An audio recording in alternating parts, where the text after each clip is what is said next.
देश इस समय भीषण गर्मी और लू की चपेट में है। आसमान से बरसती आग ने न केवल जनजीवन को अस्त व्यस्त कर दिया है, बल्कि देश के पावर इंफ्रास्ट्रक्चर की भी अग्नि परीक्षा ले ली है। एसी और कूलर लगातार चल रहे हैं और इसी के साथ शुरू हो गया है बिजली कटौती, ट्रिपिंग और लो वोल्टेज का एक अंतहीन सिलसिला।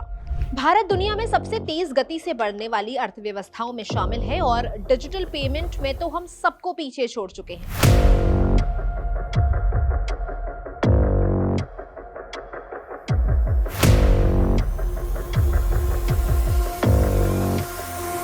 लेकिन जैसे ही गर्मी का पारा 45 डिग्री पार करता है, अचानक घर की बत्ती गुल हो जाती है, इन्वर्टर चीखने लगता है और हम पसीने से तरबतर होकर बस बिजली आने का इंतजार करते रह जाते हैं। आखिर ऐसा क्यों है कि चीन और अमेरिका के बाद दुनिया का तीसरा सबसे बड़ा बिजली उत्पादक होने के बावजूद भारत में गर्मियां आते ही बिजली कटने लगती है?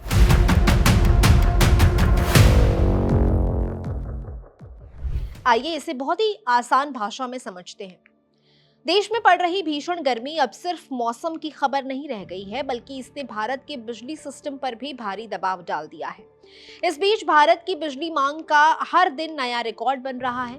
डेक्कन हेराल्ड की रिपोर्ट के मुताबिक 21 मई 2026 को देश की पीक पावर डिमांड 270.82 गीगावाट तक पहुंच गई, जो अब तक का सबसे बड़ा आंकड़ा है। ये सरकार के 270 गीगावाट के अनुमान से भी ज्यादा रहा, यानी सिर्फ 4 दिनों में लगातार नए रिकॉर्ड्स बने।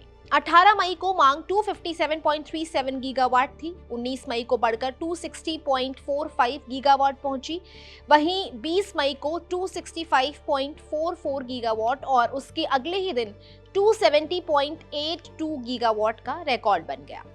यानी हर दिन गर्मी के साथ बिजली की जरूरत तेजी से बढ़ती गई। भारत हर साल 2000 टेरावाट घंटे से ज्यादा बिजली बनाता है, लेकिन साल 2026 की गर्मी ने पिछले सारे रिकॉर्ड्स तोड़ दिए हैं। उत्तर प्रदेश का बांदा जिला 48.2 डिग्री टेम्परेचर के साथ देश का सबसे गर्म शहर रहा, तो वहीं पूरे देश की बिजली की मांग भी आसमान छू गई। जब कागज पर सरकार कह रही है कि बिजली भरपूर बन रही है, तो फिर गांवों में 12 से 14 घंटे की कटौती क्यों झेलनी पड़ रही है?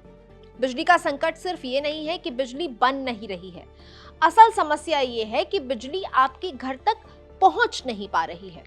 यानी सवाल सिर्फ गर्मी का नहीं है, सवाल ये है कि क्या हमारा बिजली सिस्टम इस गर्मी का दबाव झेल पा रहा है?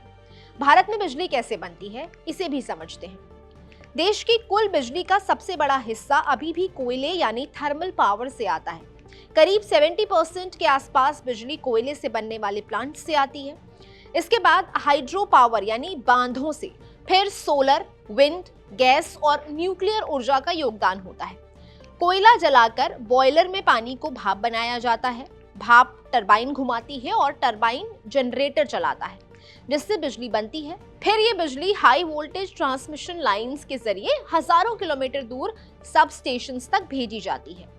वहां ट्रांसफार्मर वोल्टेज कम करते हैं और फिर लोकल लाइन से इसे हमारे घरों तक पहुंचाया जाता है। लेकिन दिक्कत यहीं शुरू होती है। बिजली बनाना जितना बड़ा काम है, उससे भी ज्यादा मुश्किल है उसे सही समय पर सही जगह पहुंचाना। गर्मी के दिनों में जब लाखों एसी एक साथ चलने लगते हैं, तो ग्रिड पर अचानक भारी लोड आ जाता है। कई पुराने ट्रांसफार्मर और लोकल लाइंस इतना दबाव झेल नहीं पाती हैं।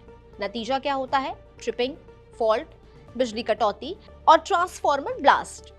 दिन के समय सोलर एनर्जी भरपूर साथ देती है, लेकिन जैसे ही शाम होती है और सूरज ढलता है, सोलर का ग्राफ शून्य हो जाता है। लोकल ट्रांसफार्मर जवाब क्यों दे जाते हैं? चलिए इसे भी आसान भाषा से समझाते हैं। पहले किसी मोहल्ले में 100 घर होते थे और मुश्किल से 5 या 10 घरों में एसी होता था। आज घर उतने ही हैं, लेकिन हर घर में 2-2 एसी चल रहे हैं। ओवरहीटिंग, जब 47 डिग्री के बाहर की गर्मी हो और ऊपर से मोहल्ले के सारे एसी एक साथ चलें, तो लोकल ट्रांसफार्मर पर क्षमता से कई गुना ज्यादा लोड पड़ता है। ट्रांसफार्मर गर्म होकर फूंक जाता है, तार पिघल जाते हैं या फीडर ट्रिप हो जाता है। बिजली कंपनियां कागजों पर तो 24 घंटे सप्लाई का दावा करती हैं, लेकिन इस 10-12 घंटे की कटौती को वो लोकल फॉल्ट कहकर आंकड़ों में छुपा लेती हैं। बिजली कंपनियों की कंगाली और 21% का नुकसान। क्या आप जानते हैं कि भारत जितनी बिजली पैदा करता है उसका 21% हिस्सा रास्ते में ही बर्बाद हो जाता है। कैग की रिपोर्ट के मुताबिक ट्रांसमिशन और बिजली चोरी की वजह से हर 5 यूनिट में से 1 यूनिट ग्राहकों तक पहुंचती ही नहीं है। इसके अलावा हमारी बिजली वितरण कंपनियां यानी डिस्कॉम्स भारी घाटे में चल रही हैं। उनके पास इतना पैसा ही नहीं होता कि वो पुराने ढीले तारों को बदल सकें या मोहल्ले में बड़ा और नया ट्रांसफार्मर लगा सकें। नतीजा, वही पुराना सिस्टम जुगाड़ पर चलता रहता है और गर्मियों का लोड आते ही बैठ जाता है। इस पूरी कहानी में एक बहुत बड़ा सामाजिक अंतर भी है जिसे समझना जरूरी है। ब्यूरो ऑफ एनर्जी एफिशिएंसी के अनुसार भारत में केवल 13.3% घरों में ही एसी है। सबसे हैरान करने वाली बात यह है कि देश के सबसे अमीर 10% घरों के पास कुल एसी का 72% हिस्सा है। यानी बिजली की ये भयंकर मांग शहरों और संपन्न परिवारों के एसी चलाने से बढ़ रही है। लेकिन जब ग्रिड फेल होता है या गांवों की बिजली काटी जाती है तो भुगतना उस गरीब परिवार को पड़ता है जिसके पास सिर्फ एक छोटा सा पंखा या कूलर है। 48 डिग्री की जानलेवा गर्मी में एक पंखा बंद होना सिर्फ असुविधा नहीं है बल्कि एक मेडिकल इमरजेंसी बन जाता है। अब सवाल है कि आगे का रास्ता क्या है। केंद्र और राज्य सरकारें लगातार नए पावर प्लांट, सोलर पार्क और ट्रांसमिशन लाइंस जोड़ रही है। स्मार्ट मीटर लगाए जा रहे हैं। बड़े शहरों में ग्रिड मॉडर्नाइजेशन और अंडरग्राउंड केबलिंग पर काम हो रहा है। सोलर रूफटॉप को बढ़ावा दिया जा रहा है ताकि लोग खुद बिजली बना सकें। रेलवे और मेट्रो जैसी सेवाएं भी धीरे धीरे ग्रीन एनर्जी की तरफ आगे बढ़ रही हैं। वहीं वर्ल्ड वेदर एट्रीब्यूशन के वैज्ञानिकों का कहना है कि क्लाइमेट चेंज के कारण अब ये भीषण गर्मियां हर साल लंबी और ज्यादा खतरनाक होंगी। समस्या अब सिर्फ बिजली बनाने की नहीं है बल्कि अपने तारों और ट्रांसफार्मर्स को आधुनिक और मजबूत बनाने की भी है। जब तक हमारा लोकल इंफ्रास्ट्रक्चर मजबूत नहीं होगा तब तक दुनिया का तीसरा सबसे बड़ा बिजली उत्पादक होने के बावजूद भी आम आदमी गर्मी में पसीना बहाने को मजबूर रहेगा। इस समय तस्वीर साफ है।